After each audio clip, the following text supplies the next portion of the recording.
Welcome to this episode of Talk Commerce. Today I have Jorrit Steinz. He is the CEO of ChannelEngine, and by the way, the best stroopwafels you can get at any conference. Jorrit, go ahead and give us a better introduction. Tell us your day-to-day role and one of your passions. Yes, thanks a lot. I'm the founder and CEO of ChannelEngine, marketplace integration, nowadays multi-channel integration solution and management suite. So we connect more than 1,300 marketplaces worldwide. Think of Amazon, Walmart, but also Zalando and many others. We connect TikTok Shop, but also, and that's going to be one of the topics of this podcast, Agentic commerce is coming. So one of my passions is e-commerce for a long time. Otherwise, I would have quit because you must love it. Otherwise, you're going to hate it. And one of the other passions is outdoor sports. So there's kite surfing, snowboarding, mountain biking, just to clear the mind and enjoy nature.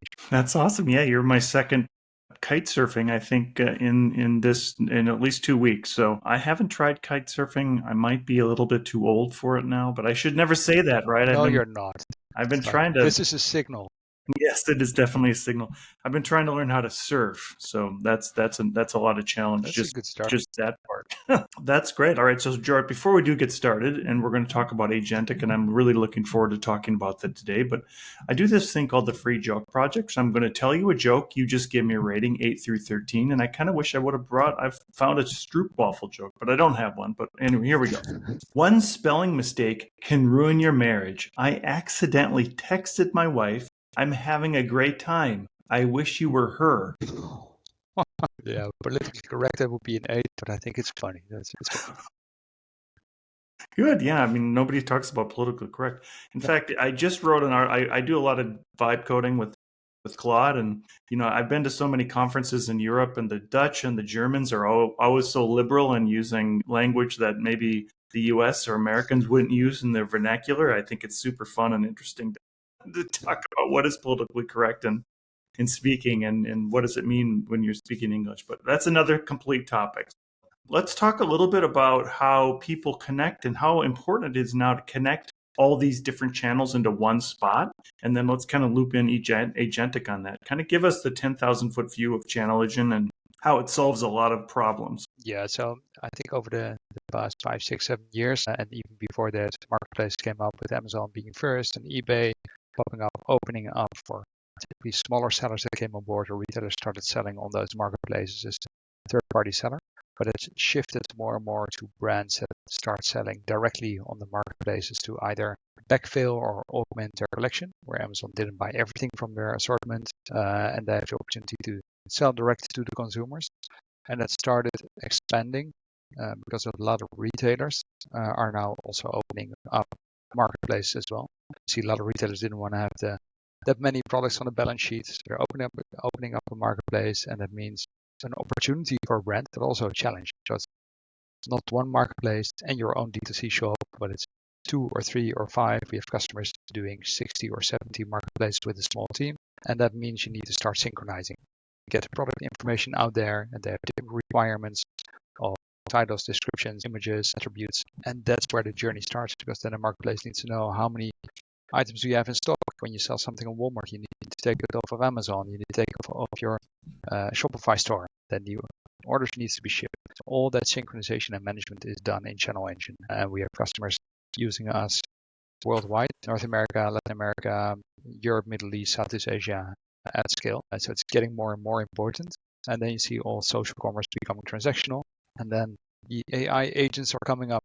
How do you sell there and make sure if a transaction takes place that also is fulfilled through your own data set or warehouse? Yeah, and it really is becoming then every agent is potentially a purchaser or a channel in which you could buy. And I know that I've seen Perplexity has cards already that would allow you to go through. And I think ChatGPT has big aspirations of just letting you buy in-app. And I'm sure that you can buy an app in a lot of these things already. So talk about how the channels now are really maybe not taking away from your website, but allowing you to have more opportunities to find clients, right? Yes, I think especially in the discovery phase, I'm using it as well. In the discovery phase, comparing certain products, you can use natural language, and that helps.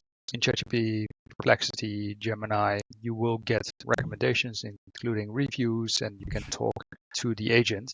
And then ideally, it also knows the best price, which shop is selling it, which brand is selling it, and do they have inventory and can they ship to your location? And it's all coming together. And now most of these LLM agents are scraping the internet. Sometimes it's outdated information. It's getting better and better at every time, but it's all opening up now. Perplexity was the first, but ChatGPT did it at scale with the Agentic commerce protocol, where you can actually feed the information into ChatGPT with a combination of data feeds, and then there's a connection to the APIs of the seller. So we are connected to various integrations for ChatGPT, Copilot is going to launch, and others will follow suit, where you actually transact within the chat interface. Then a payment is created in Stripe or a Gen or PayPal, and the authentication token can go to us, and we can verify that it's actually paid. And then it's just like a marketplace where it can be shipped. I think there's one distinct difference between a marketplace like Amazon and how the chat agents approach it, is that the payment is going on Amazon is going to Amazon themselves, and they pay it out without their fees. And with the ChatGPT, Copilots, etc., they are using the merchant's payment account. So it's a Stripe, a Gen, or other payments account. So the money directly goes to the merchant, and then they get an invoice for the referral. You did. So one of the things you mentioned is that kind of feed, right? And you do both sides. You pull in the information, but you also push it, right? And I think the concept of how you're going to push data into, say, ChatGPT it's not complete yet. Give us some background on that. Is there a feed that you can already push into ChatGPT that merchants should already be looking at? It's ready on our side, but ChatGPT needs to open it up. So the direct checkout, and they are still in their pilot phase with Etsy. I know the first shops on Shopify are integrated, but they open sourced the integration protocol. So we know exactly what the definitions are, and a lot of people forget typically a data feed, a product feed is title, images, attributes. But there's way more context that any platform needs. Is do you have it in stock? Where can you ship it? What is the price in which currency for that region? So more data awareness is also fed into the data feeds, and then there needs to be the connection to the payment provider to complete the circle. And then once this is all live, these chat interfaces need to compete for stock versus all the other platforms. So if you have inventory, I don't know, 100 items, 100 keywords in stock, you can sell it on your own D2C shop, on Amazon, on Walmart, on Nordstrom, Target, as well as ChatGPT, as well as Copilot. And then depending on where somebody orders, we need to update the stock on all these different platforms. Otherwise, you're going to oversell. So that's something to keep in mind. And then also strategically, if you only have 1 or 2 items left, are you going to reserve it for the LLMs? Or are you going to reserve it just for your own D2C site? So where do you expect the consumer to be, the new consumer that you want to win, that you want to get into your post-purchase funnel to be able to retarget? So it's a strategic bet, but very much an operational thing as well. Yeah, and the complexity just has gone through the roof, right? Just in making sure that you're managing all those different, even inventory levels. I interviewed Sharon Gee from Big Commerce, or from Commerce, they call it nowadays. Yep. And maybe you should if you should consider just renaming your company Channel or Engine, right? But that's a different topic.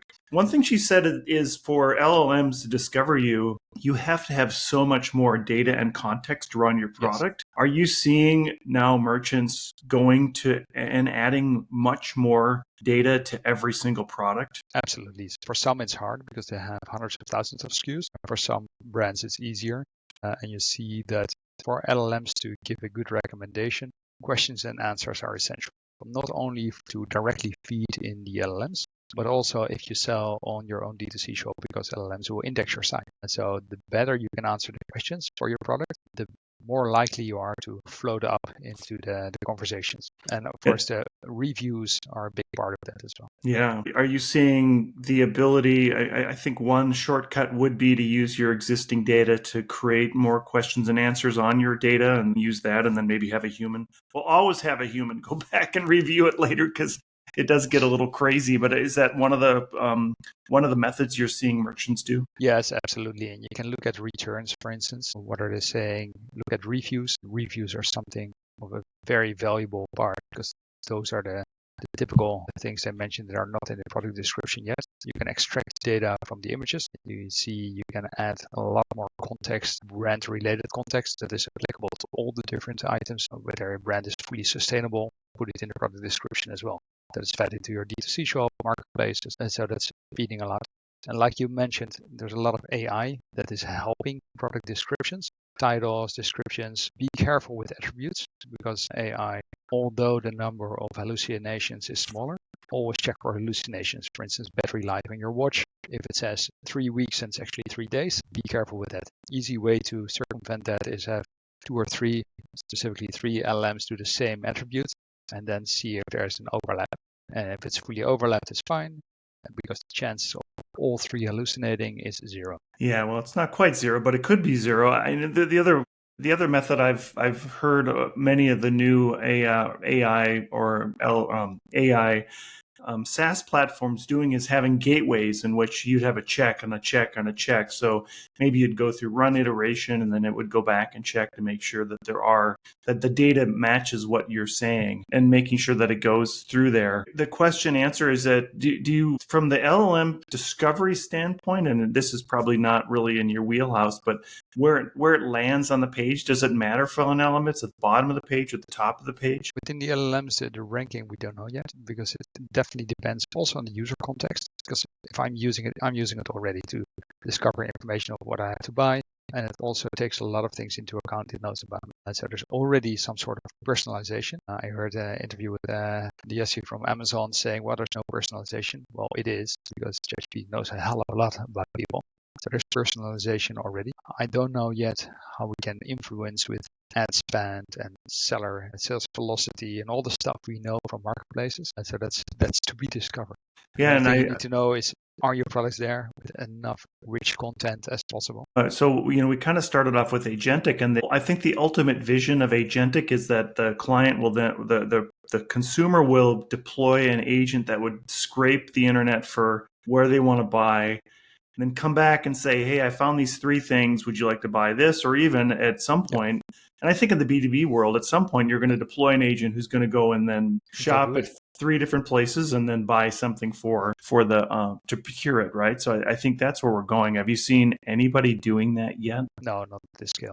So you've seen pilots. I know Google, so Gemini, instead of having the checkout there where they send it in through an API, they're actually shopping for you on the shops. I don't know if they keep on doing it. So that's one option, but I think there will be more and more of these agents, especially for repeating purchases. Agents will be able to buy it for you. My thesis would be that the agent will not have to do it on the shop front ends itself because they don't need it. So it will be probably through Agentic Commerce Protocol or an HTTP.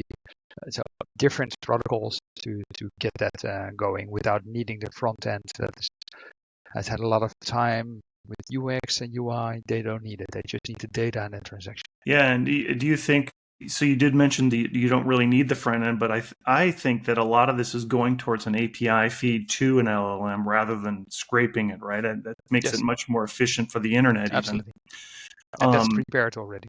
Yeah, and I think that now it's up to the platforms themselves to give endpoints specifically for LLMs to find them. Do you see maybe search going that way too, and Google looking at API endpoints as a place to discover items rather than simply scraping the front end of the internet? Yeah, the fun thing is over the years we've had APIs, but for product content, the most used is data feeds, whether it's an XML, JSON, CSV, and that gets updated every 15 minutes, an hour, depending on how often it's needed. And over the years, also Google Merchant Center has drawn in all these product feeds. Bing has done so. All the comparison sites, so very common practice. And you see that happening with the LLMs as well. So ChatGPT, you can look up the specifics of the data feeds they're expecting. So it's also a product feed, which is pretty old technology, but it works. One advantage of those product feeds is they don't need that structure in terms of mapping it to their taxonomy, their attribute fields like any marketplace, because it's AI. They'll figure it out. Yeah, that's a really good point. I gave a talk at a conference a couple of years ago just around the idea that most merchants are still just putting, say, 10 bullet points on their product with the price, and that's what you buy, right? I think consumers we're okay with that, but that's not okay at all anymore. Maybe we just kind of finalize our conversation today around the need to always enrich your data and always be asking, does my data have enough? And maybe a scale in which you'd look and say, what is the minimum amount of data that I need, right? on a product page. Yeah, I think attributes play a very important role. Battery life, diameter, processing speed, all those kind of things are typically mapped towards marketplace where you use those filters on the left. But still, these attributes matter for LLMs as well. So you need to provide some more context. But I would say it's the same as trying to answer as many questions as a person would ask in a physical store to a salesperson, or at least an advisor, not just someone working at the store. And really in-depth knowing the product. Where would you use it? How does it compare to others? Why is it better? And I think all these things need to be in the product content page.